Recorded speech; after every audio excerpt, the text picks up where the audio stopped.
Nation, Barry here from Bravo Company Home Improvements, and I'm going to show you guys how to cover up any type of attic access you need, whether it be for breaker panels, HVAC units, or just simply to get access to your attic storage using nothing more than drywall, a couple studs, and it's simple, easy, and quick. I'm going to show you how right now.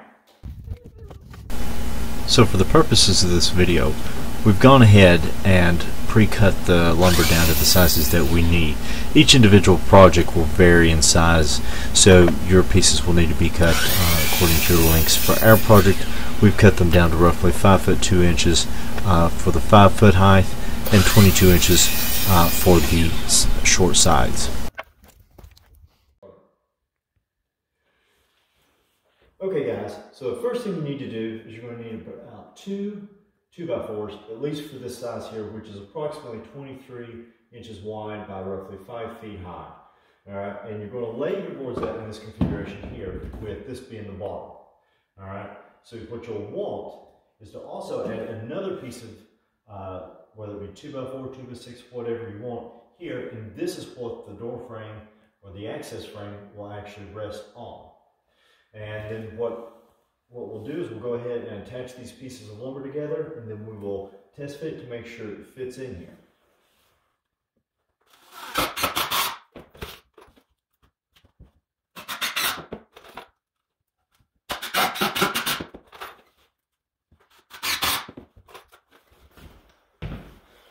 Now, up here at the top, you want to allow this top piece to go in between the two, because you want to allow a little bit of each one of these studs to stick up past the top of the door frame. So these are actually cut to about 5 feet and 2 inches in length, as opposed to, you know, just the 5 foot height of the opening.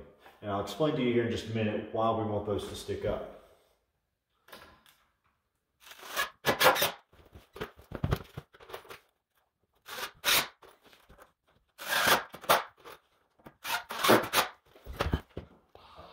Alright guys, as you can see right here, we now have the frame inserted in here. And it looks like just a basic wood frame all the way around, like what you would be nailing a sheet of drywall to. But if you notice, when it slips out, you've got these pieces that stick up. And this is what's going to help hold it in from the backside so that it does not fall forward. It will actually latch in right above the drywall here on the backside. So, at this point now that we have this together and we see that it fits loosely in here, but not so loose that it's got lots of play, you want to have somewhere around about an 1/8 inch gap all the way around so that your frame will actually slide in easily.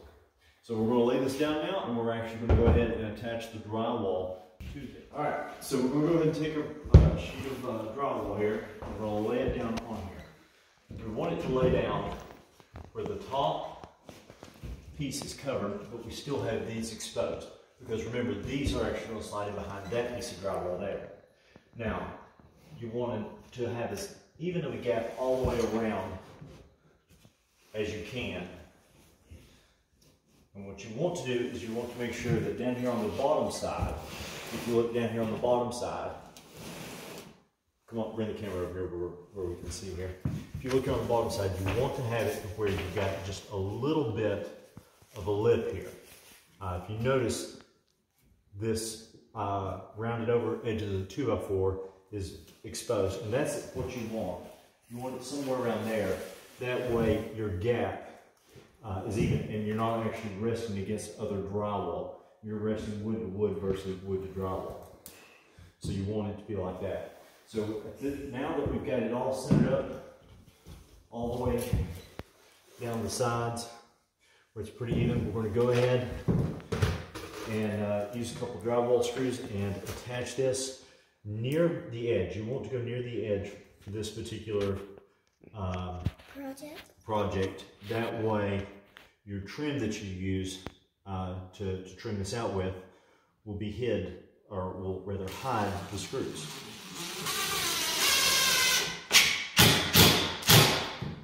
Now you can use a drywall screw gun if you want. I'm just using my impact.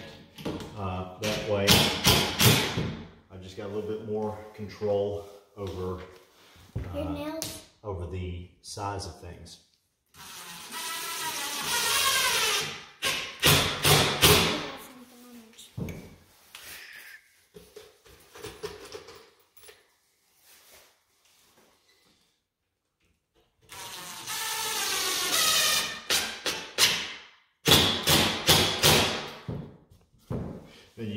sure that you do bring your screws flush with the drywall. You do want to make sure you at least get that.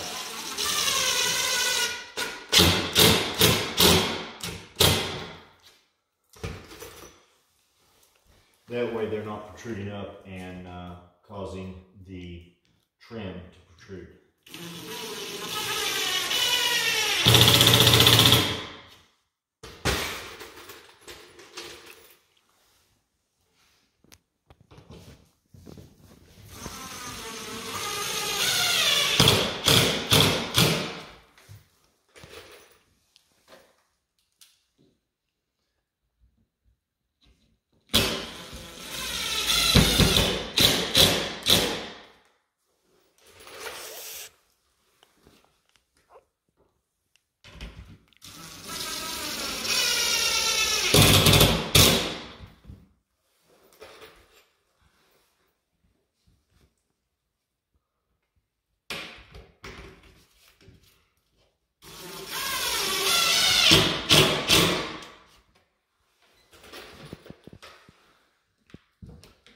You don't have to use a lot of screws when you're doing this.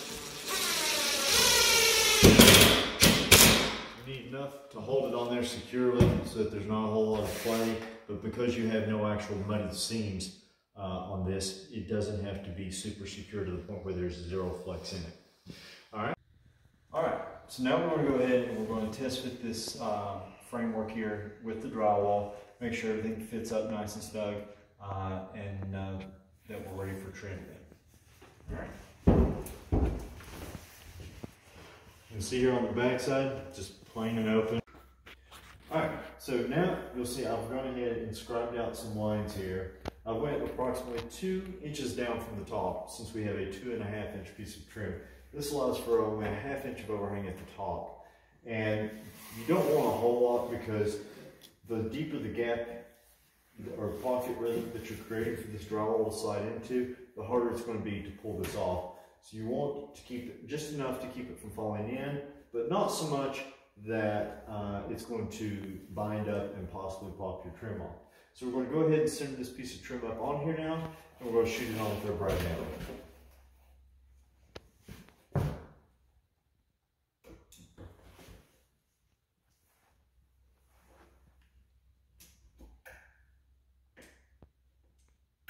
Go.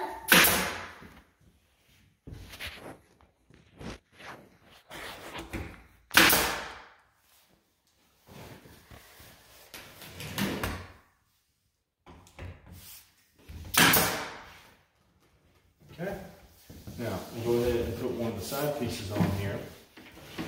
You'll see that we've cut our trim on 45-degree angles so that it will all match up nice and even all the way down.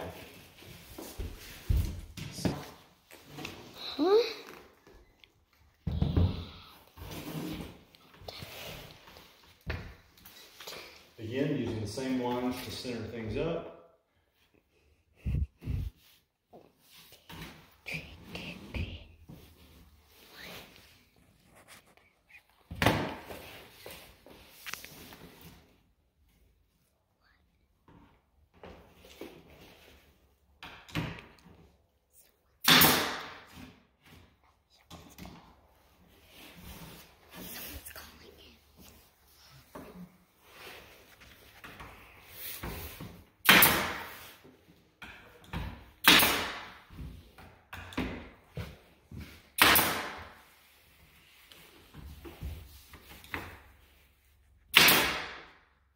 And then a lot of times you'll want to try and find some way to pin these two together, shooting from an angle from the ends. That's what I typically do with door casing.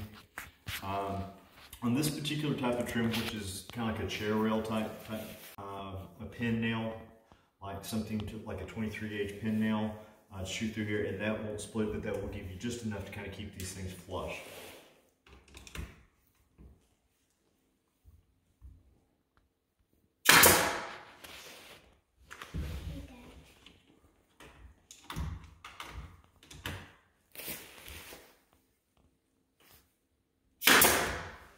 Okay, here we go. Now we've got those two locked together. All right, so you can see now we've got our access panel fit in here, and I've only got 2 sides of the trim put on. I did this intentionally to show you guys what you kind of have going on here, so you can kind of see how the trim falls in line here with the seam. Okay, so you can see you've got just a little bit over half of it lapped over onto this, with roughly somewhere between 1 inch, 3/4 of an inch lapping over the wall itself to hold it on. Now the trim basically is going to keep it from falling in. The 2x4s will keep it from falling out. And down at the bottom, of course, you will have the stud that it rests on holding it up. And that's pretty much it there. So we're going to go ahead and put the rest of our trim on. And then you guys will get to see it all finished and completed. Alright, so now that we've got this completely trimmed out, you see it's all 4 sides there, we're going to go ahead and fit this in, and I'm going to show you how this works. What you want to do to start is you want to take it, kind of let it rest a little bit on your foot, and lay the 2 pieces in there. And you'll see it kind of rest on the trim, and then you can just lift it right up in behind there, slide it up, kneel down, lift up, push, and it slides right in. And there you go. And then you have a panel like this. Now this interior piece can be left white, it can be painted to match your wall, whatever, and you can even repeat the same pattern that you've done with the trim throughout your entire wall or room, just to kind of help camouflage and blend it in.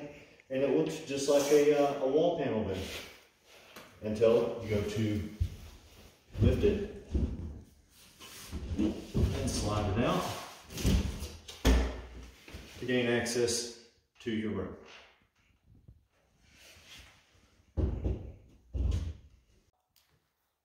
Stop the noise. Let's stay over this side.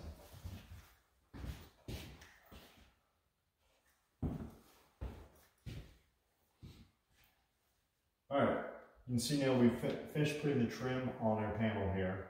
We're going to go ahead and complete the installation here by sliding it in place, and we'll show you how that works.